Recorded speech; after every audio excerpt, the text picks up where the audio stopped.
Hey guys, স্বাগতম জনাইছো আপোনালোকক সকলোকে মোৰ ইউটিউব চেনেল বিগ ফেমিলি হাউচলৈ আৰু আজি ব্লগটো আৰম্ভ কৰিছোঁ ৰাতিৰ পৰা আৰু আজি সবৰে গা বেয়া তো আজি মই অকলে ভাত বনাম তো আজি ব্লগটো ইয়াৰ পৰা আৰম্ভ কৰোঁ বলক কেৰাহী বহাই দিছোঁ আৰু আমি জুইতে বনাওঁ কাৰণ ইমানবোৰ মানুহ জুইত নবহালে নহ'ব গেছত বহালে একদিনতে গেছ শেষ হৈ যাব আৰু এয়া কোমোৰা প্ৰথমতে কোমোৰাটো ভাজি ল'ম পিছত দালি বহাই দিম আৰু আজি একদম সিম্পল কে বনাম একো নিদিওঁ খালি পিয়াজ আৰু জলকীয়া আৰু হালধি নিমখ আৰু তেলটো লাগিবই ভাজিবৰ কাৰণে এতিয়া তেলখিনি গৰম হৈ গ'ল আৰু ইয়াতে পিয়াজ জলকীয়া দি দিলোঁ আৰু আমাৰ ঘৰৰ সবে পাঁচফোৰণ নাখায় আৰু মই পাঁচফোৰণটো বহুত ভাল পাওঁ সবে নাখায় কাৰণে দিব নোৱাৰোঁ আৰু এতিয়া দালি আৰু আলুখিনি একেলগে সিজিব দিছোঁ এতিয়া ভাত বনোৱাৰ প্ৰায় কাম হৈ গ'ল আৰু খালি আলুটো কি কৰিলে হৈ যাব আৰু এতিয়া ভণ্টি ৰুটি খাব ভণ্টি মানে ময়ো খাম মই অকণমান ভাত খাম আৰু এখন ৰুটি খাম কাৰণ আজিকালি আগতে মই ৰুটি একদম ভাল পোৱা নাছিলোঁ ৰুটি খোৱাই নাছিলোঁ এতিয়া ৰুটিৰ প্ৰতি ইমান কি জানো এটা আহিলে ৰুটিখন মানে ৰুটি বনোৱা দেখিলে মানে এখন খাওঁ নেকি এনেকুৱা লাগে তো অকণমান ভাত খাম আৰু এখন ৰুটি খাম তো চাই থাকক এতিয়া মই যাওঁ পাকঘৰৰ ৰুটিখিনি বনাই থৈ আহোঁ আৰু মোবাইলটোত একদম চাৰ্জ নাই মোবাইলটো চাৰ্জত লগাই থৈ যাওঁ তো আপোনালোকে লগ পাইছে একদম খোৱা টাইম মই ভাত খাব লৈছোঁ আৰু ভাতটো সানি খায়ে পেলালোঁ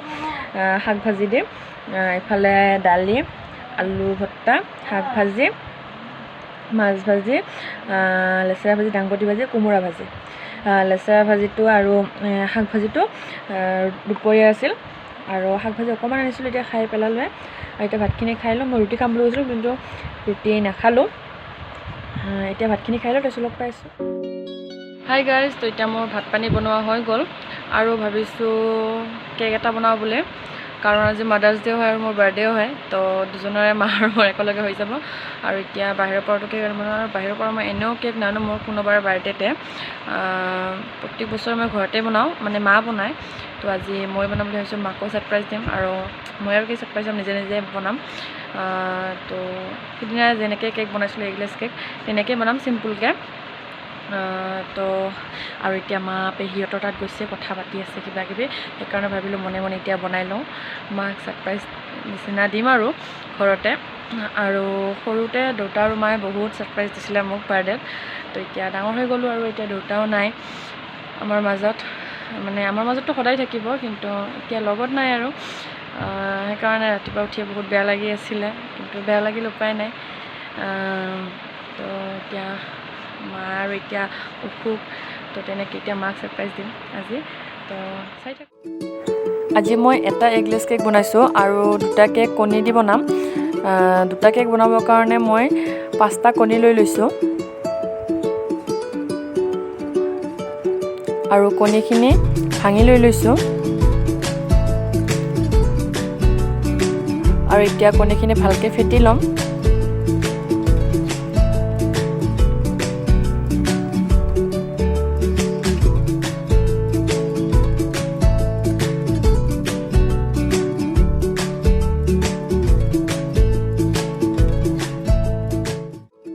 আৰু এতিয়া কণীখিনি ভালকৈ ফেটি লোৱা হৈ গ'ল আৰু এতিয়া ইয়াতে মই 4 কাপ চেনি দিম এই কাপটোৰ জোখেৰে আপোনালোকৰ ইচ্ছা অনুসৰি চেনিটো কম বেছি কৰিব পাৰে আৰু মোৰ 4 কাপ চেনিত ধুনীয়াকৈ মিঠা এটা হৈ গৈছিলে আৰু এতিয়া এইখিনি ভালকৈ আৰু ফেটি ল'ম আৰু এতিয়া মই ইয়াতে এই কাপটোৰ জোখেৰে 1.5 কাপ গাখীৰ দি লৈছোঁ আৰু এইখিনি এতিয়া ভালকৈ ফেটি ল'ম আৰু ইয়াতে এতিয়া মই সৰু চামুচেৰে 3 চামুচ বেকিং পাউডাৰ আৰু 4 কাপ ময়দা দি ল'লোঁ আৰু বাতিটোত বেটাৰখিনি দি পেলাই বাতিটো দুবাৰমান টেপটেপাই দিছোঁ আৰু এয়া মোৰ এগলেছ কেক ৰেডি হৈ গ'ল আৰু আপোনালোকৰ লগত আজি মই পায়সৰ ৰেচিপি শ্বেয়াৰ কৰিম আৰু কেনেকৈ বনাওঁ আৰু ইয়াতে মই 1 কেজি গাখীৰ লৈ লৈছোঁ আৰু এয়া মই ভোগ চাউলখিনি ভিজাই থৈ দিছোঁ আৰু গাখীৰখিনি ভালকৈ গৰম হৈ অহাত মই তাত ভোগ চাউলখিনি দি দিলোঁ আৰু এতিয়া এইখিনি ভালকৈ সিজিবলৈ দিম আৰু এতিয়া ইয়াতে মই জোখ অনুসৰি চেনি দি দিছোঁ আৰু 4-5টামান তেজপাত দি ল'লোঁ আৰু আপোনালোকে চেনি অনুসৰি কনটেক্স মিলো ব্যৱহাৰ কৰিব পাৰে আৰু ইয়াতে এতিয়া মই এলাচি কেইটামান ভাঙি দি দিলোঁ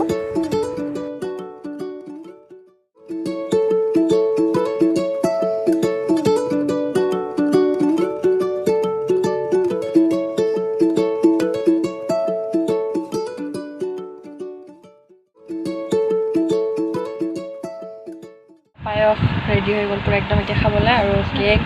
ইফালে পুৰি তো এতিয়া চাহখিনি খাই লওঁ তাৰপাছতলৈকেতো মোৰ চিকেন ৰেচিপি চালে আৰু আজি লোকেল চিকেনৰ ৰেচিপি পেহী বনাব আপোনালোকক দেখোঁ এনেই হ'লে বায়ে বনায় মাংস থাকিলে কিন্তু আজি বাৰ গা বেয়া সেইকাৰণে বায়ে নবনায় আজি পেহী বনাব এতিয়া তেল দি দিছে লোকেল চিকেন এইফালে আলু পিঁয়াজ এইফালে মই মছলাখিনি কি কৰি থৈ গৈছোঁ মই মাংস চব ৰেডি কৰি থৈ পেলাই পেহীয়ে ভাজি বনালে তাৰপিছত মই গৈছিলোঁ মাৰ মাংসখিনি বনাব কাৰণ মা মাংসটো জ্বলা নেদাকে বনাই থৈ আহিলোঁ আৰু এতিয়া আপোনালোকক ৰেচিপি দেখুৱাম পেহী বনোৱা লোকেল চিকেন কৈ দিওঁ ইয়াতে কি দিছোঁ মই আদা নহৰু আৰু জিৰা আৰু জলকীয়া জ্বলা না আৰু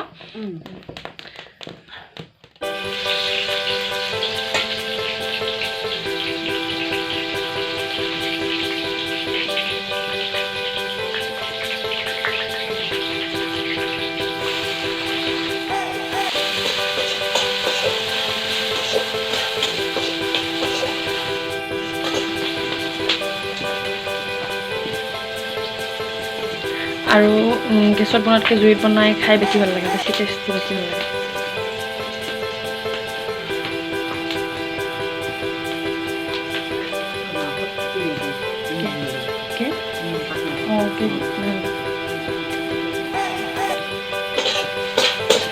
আৰু আমাৰ ঘৰত কোনো গুড়া মছলা ব্যৱহাৰ নকৰে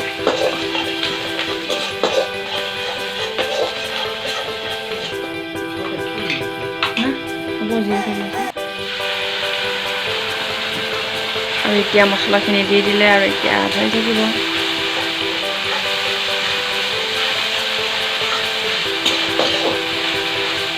এতিয়া মছলা বাতিটো আকলি পেলাই পানী দি দিছে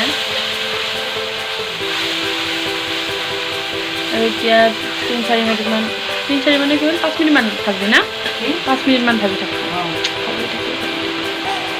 মানে আপোনালোকে আজিকালি বহুত খৰিত গেছত বনোৱা চিকেনৰ ৰেচিপি দেখা পাব কিন্তু আজিকালি বহুতে খৰিত মানে বেছিভাগে নবনায় খৰিত কিন্তু আমাৰ ঘৰত খৰিতে হয় চব ৰন্ধা বঢ়া ৰাতিপুৱাৰ পৰা একদম ৰাতিলৈকে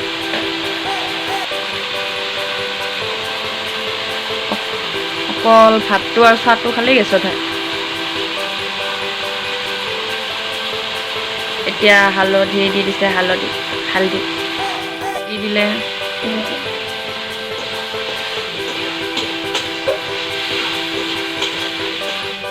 মাংস টেষ্ট কৰিব দিছে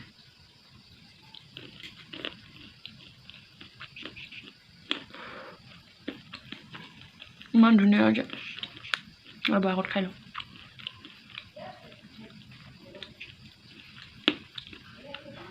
কি টেষ্টি হৈছে আপোনালোকে মানে খালেহে গম পাব এতিয়া দেখিয়ে মানে কি কৰিলোঁ ইমান ধুনীয়া হৈছে আৰু এতিয়া পানী দিব আৰু অলপমান পিছত এতিয়া পানী দি দিলে আৰু পানী কমকৈ দিছে কাৰণ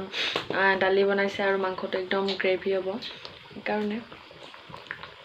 তো আপোনালোকৰ লগ পাইছোঁ একদম খোৱা টাইমত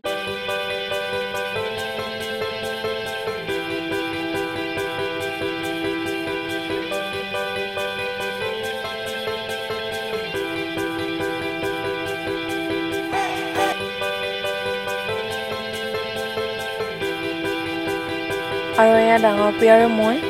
দুজনে ভাত বাঢ়িব লৈছোঁ